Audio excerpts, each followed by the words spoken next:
Hal-hal yang berkaitan dengan politik pastinya terus merencanakan bagaimana pembentukan untuk kita melihat kepada jajaran ini dan pastinya bila kita bercakap dengan parti-parti politik yang ada di Malaysia sebelum menjelangnya PRU ke-15 banyak perkara yang boleh kita dengar dan juga kita fahami. Jadi bersama saya menerusi talian telefon ketika ini penganalisis politik Universiti Utara Malaysia Profesor Dr. Ahmad Martada Muhammad. Assalamualaikum Prof. Waalaikumsalam, Hasan. Ya Prof, untuk kita memahami dan juga kita nak melihat kepada jangkaan dan juga perkara-perkara lain yang berlaku dalam situasi dan juga keadaan semasa dalam politik khususnya. Bila kita nak melihat kepada penjajaran ataupun kita bercakap berkaitan dengan kerjasama politik ini, bagaimana Prof melihat kepada satu tindakan yang baik untuk parti-parti yang ada di Malaysia terutamanya dalam menarik sokongan dan juga menarik perhatian rakyat dan juga pengundi khususnya? Okey, yang pertama sudah tentulah mana-mana parti yang ingin membuat sesuatu strategi ataupun tindakan, mereka mestilah membuat sesuatu strategi itu berdasarkan kepada dasar parti.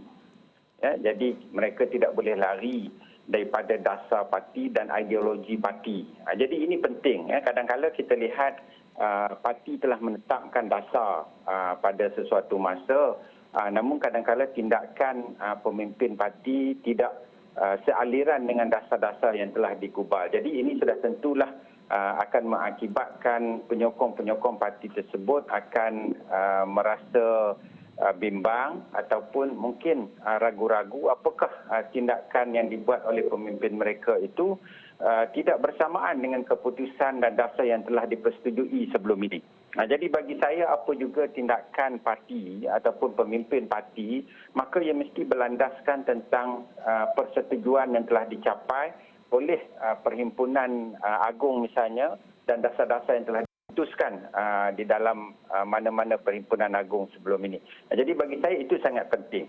Yang kedua, sudah tentulah apa juga keputusan kepimpinan parti, ia mesti berlandaskan kepada kepentingan penyokong-penyokong parti. Ya, itu yang lebih utama kerana pemimpin itu datang daripada suara akar umbi. Ya, mereka dipilih oleh akar umbi. Jadi sudah tentulah mereka perlu merealisasikan apa juga hasrat akar umbi. Jadi ini supaya tindakan-tindakan mereka itu nanti tidak akan bertentangan dengan hasrat dan suara daripada akar umbi sendiri. Ini juga sangat penting kerana suara pemimpin itu mestilah juga sebenarnya mewakili daripada suara penyokong-penyokong parti. Jadi apa juga tindakan, apa juga strategi yang dilaksanakan, ianya mesti berlandaskan kepada kepentingan dan suara hati daripada penyokong-penyokong parti sendiri. Jadi kita tidak mahu kadang-kala ada keadaan di mana pemimpin membuat ataupun melakukan sesuatu tindakan tidak mencernakan kepada kehendak daripada penyokong parti mereka. Jadi sudah tentulah ahli-ahli parti akan melihat tindakan-tindakan sebegini dan akan mempersoalkan apakah ini keputusan yang telah dicapai pada suatu ketika dulu ataupun adakah ini tindakan daripada pemimpin-pemimpin parti itu sendiri.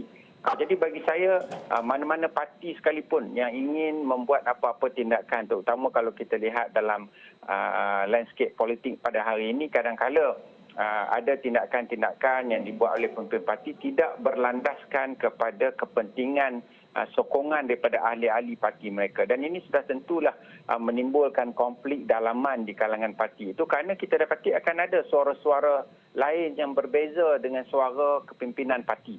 Jika ini berlaku maka sudah tentulah ia akan menyebabkan parti itu tidak kukuh, apatah lagi menjelang pilihan raya yang akan datang di mana kekuatan sesebuah parti dalam menghadapi pilihan raya itu sangat penting, terutama bagi memastikan kelangsungan dan kerelevanan parti itu sendiri selepas pada PRU yang ke-15 nanti.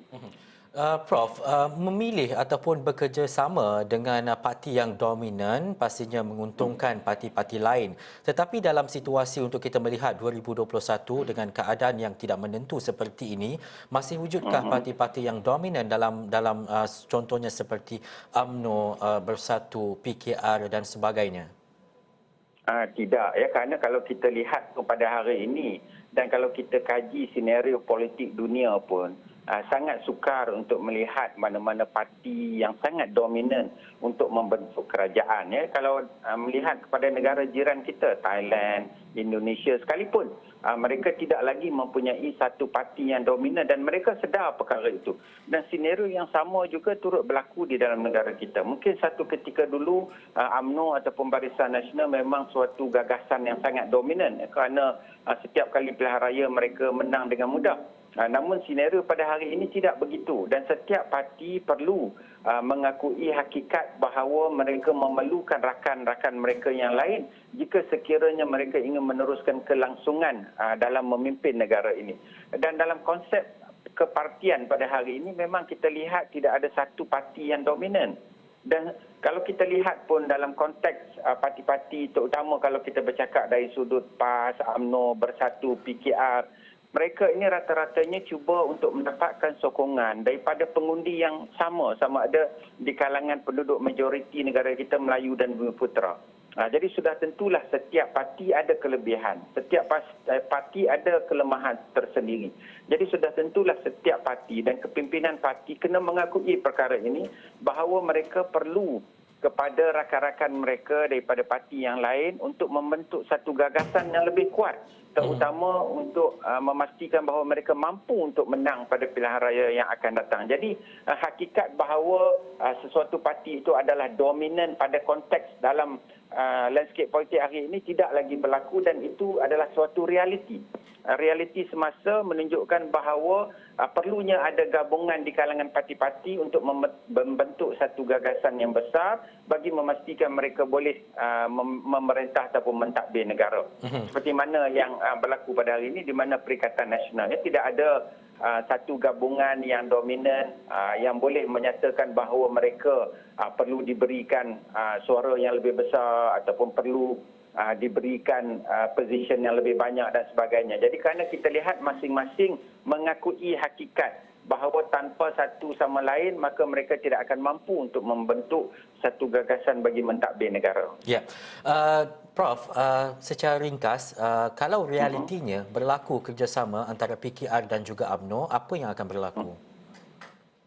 Yang pertama, seperti yang saya katakan pada awal, ya PKR mungkin bagi mereka ideologi mereka ialah satu parti yang cuba untuk mendapatkan sokongan daripada masyarakat pelbagai kaum.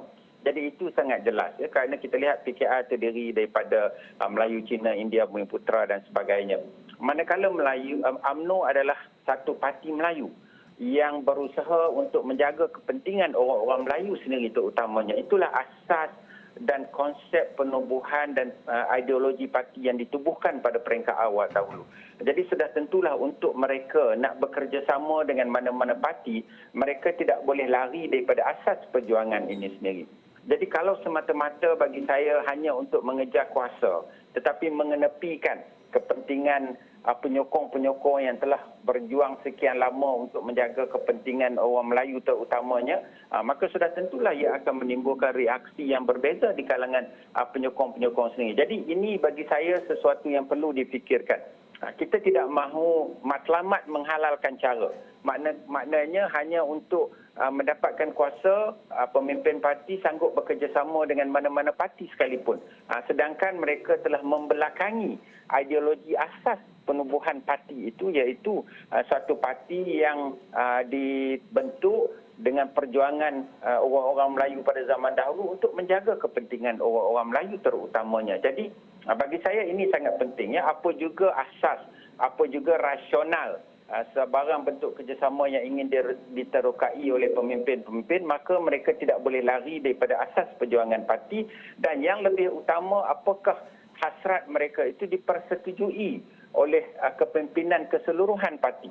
Jadi ini bagi saya yang perlu difikirkan, terutama kalau kita lihat sudah ada semacam cakap-cakap bahawa PKR akan bekerjasama dengan UMNO terutamanya pada PRU yang akan datang. Jadi bagi saya, apakah hasrat sebahagian pemimpin UMNO ini mewakili suara UMNO secara keseluruhan ataupun mungkin ini adalah lebih kepada suara segelintir pemimpin sahaja yang ingin meneroka kerjasama ini. Ya. Jadi bagi saya jika sekiranya UMNO telah mencapai kata sepakat dan telah membuat sesuatu dasar bahawa parti telah memberikan kebenaran untuk mereka meneroka sebarang bentuk kerjasama hatta dengan parti-parti yang bukan dalam kerajaan sekalipun seperti PKR, maka bagi saya itu sesuatu perkara yang betul, sesuatu perkara yang tidak boleh dinafikan kerana parti telah pun memberikan kebenaran. Tetapi berdasarkan kepada kalau kita lihat Perhimpunan Agung 2019